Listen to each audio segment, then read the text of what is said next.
चलित वर्ष रणपुर में धूमधाम रे पालित हेबो रामनवमी उत्सव। आरंभ हेबो महाप्रभु श्रीरामंकर रामनवमी उत्सव, जहाको नै उत्सव मुखर गाँ टू सहर। सेही परिप्रेक्षी रणपुर रे जोरसोर रे चली प्रस्तुति काम। आज बजरंगी दलर सदस्य मानक द्वारा रामनवमी प्रचार गाड़ी शुभारंभ करा जायछि।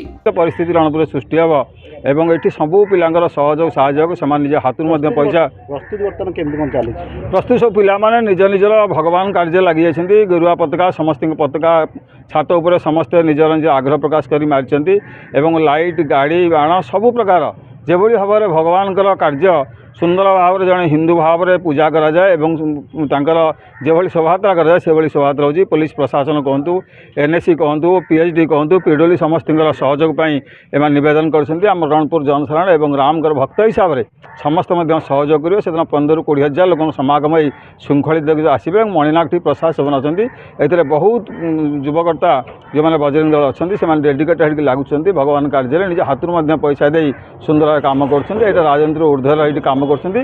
समस्त जो मैंने भगवान भक्त से आसी सामिल हे बजरंग दल को समस्त निमंत्रण अच्छी भी एमती है पिला बहुत आग्रह राति दिन अनिद्रा कि पताका मारिया हो जो कौन कम दि जाऊँगी सबू कर डाली चाउल जो जहाँ कलेक्शन करा कर कौन कौन विशेषकर कौन सब कल्चरल प्रोग्राम सब रही कल्चरल प्रोग्राम बोले आमर श्रीराम 15 फुटर विग्रह मूर्ति आउ हनुमान 5 फुटर मूर्ति पाद दलिया अच्छा नमस्कार करके आउ एमती है सब गाड़ी तली नाच घोड़ा नाच सब हो 29 ରୁ 30टा खाली आम गाड़ी से सीरियल पूरा बड़ धरण हम डीजे साउंड सहित भी जमी पिला शोभायात्रा खुशी बनइबे रामचंद्र कम से व्यवस्था करा नयगढ़ रणपुर रंजन कुमार दास को रिपोर्ट विश्व विजयी न्यूज ओडिशा।